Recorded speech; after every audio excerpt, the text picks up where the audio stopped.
Mamma mia, salut les amis et bienvenue dans cette vidéo consacrée à Java. Alors dans la vidéo précédente on avait parlé tout simplement des ArrayList et on avait vu que pour déclarer un tableau dynamique, un ArrayList, il fallait premièrement importer ici la classe ArrayList qui se trouve au niveau de java.util et également au niveau de la déclaration c'était très simple.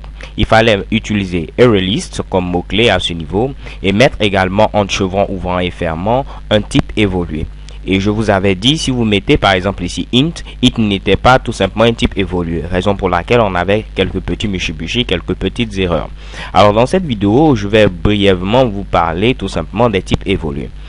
On parle de type évolué, également d'enveloppeur ou bien de type enveloppe ou bien de wrapper, des trucs de ce genre tout simplement pour faire référence à des types objets qui vont englober, qui vont encapsuler un type primitif. Alors pour que vous puissiez bien comprendre tout ce charabia, il me faut premièrement parler des types primitifs. Heureusement vous les connaissez déjà, donc ça va aller plus vite et vous aurez une meilleure vision des types évolués dont il est question ici dans cette vidéo.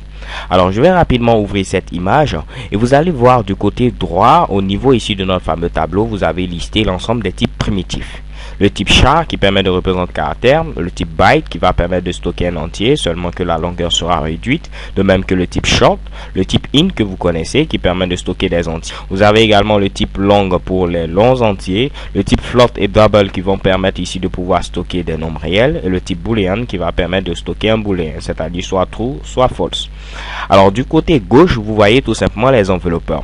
Et comme je le disais, c'est tout simplement un objet qui va encapsuler tout simplement à ce niveau un type primitif.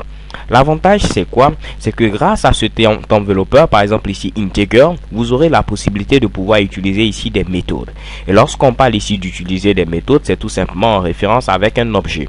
Un objet a des attributs et ici des méthodes. Donc lorsqu'on va pouvoir encapsuler tout simplement un type primitif, par exemple le type char au niveau ici maintenant de l'enveloppeur character, on aura la possibilité de pouvoir utiliser des méthodes sur ce fameux type objet là.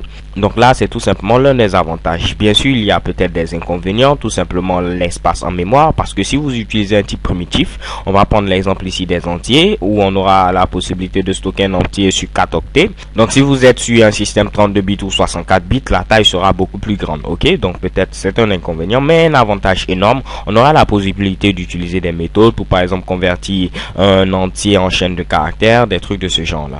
Alors les gars, trêve de bavardage, on va tout simplement faire un test. Je vais venir remplacer ici tab.size et je vais mettre tout simplement le type évolué integer pour les entiers. Donc lorsque je mets ici integer, c'est tout simplement un type évolué, il va encapsuler ici à ce niveau le type primitif int. Donc en mettant integer, dès que je mets ici un point, j'aurai listé ici l'ensemble des méthodes et l'ensemble ici des attributs. En grosso modo ici ce sont simplement des constantes. Donc là si je mets par exemple integer, vous pouvez voir ici un ensemble ici de méthodes. Par contre si j'avais mon type primitif int, donc là même si je mets un point, je mets 2 points, je mets 3 points, je mets 4 points, je n'aurai aucune méthode. Alors que lorsque j'ai le type évolué ici integer, j'aurai la possibilité d'utiliser ici un ensemble de méthodes. Par exemple une méthode que vous allez utiliser, c'est la méthode parseInt qui va permettre de convertir tout simplement à ce niveau par exemple une chaîne de caractères en entier, des trucs de ce genre là. Alors là on va essayer maintenant d'utiliser pourquoi pas une méthode au niveau de ce fameux type objet integer. Donc je mets ici integer comme ceci et je vais utiliser la méthode parseInt qui permet de convertir tout simplement une chaîne de caractères en entier. Donc là par exemple j'ai cette chaîne de caractères, mamma mia, 2. Donc normalement à ce niveau ce ne sera plus une chaîne de caractères après cette conversion là, cela va devenir un entier. Donc je peux faire par exemple ici mon résultat plus 1.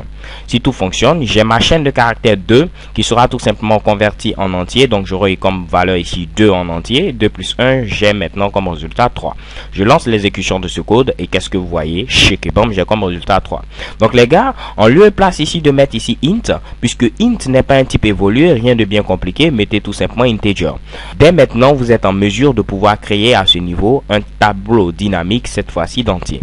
Donc il me fallait introduire tout simplement les types évolués, les enveloppeurs, les wrappers, les types enveloppes, pour que vous puissiez comprendre qu'on ne peut pas mettre ici int, mais il fallait mettre ici integer.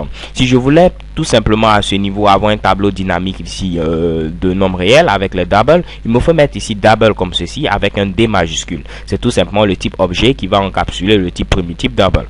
Donc vous avez ce tableau là, vous pouvez tout simplement mettre la vidéo sur pause, faire une capture d'écran ou tout simplement faire des recherches sur Google, vous aurez des résultats assez palpitants. Donc là on a par exemple ici pour le type primitif char caractère, pour byte byte avec ici un B majuscule. Généralement c'est tout simplement la première lettre qui a été mise en majuscule, simplement au niveau de int cela devient integer, mais au niveau également de char cela devient ici caractère.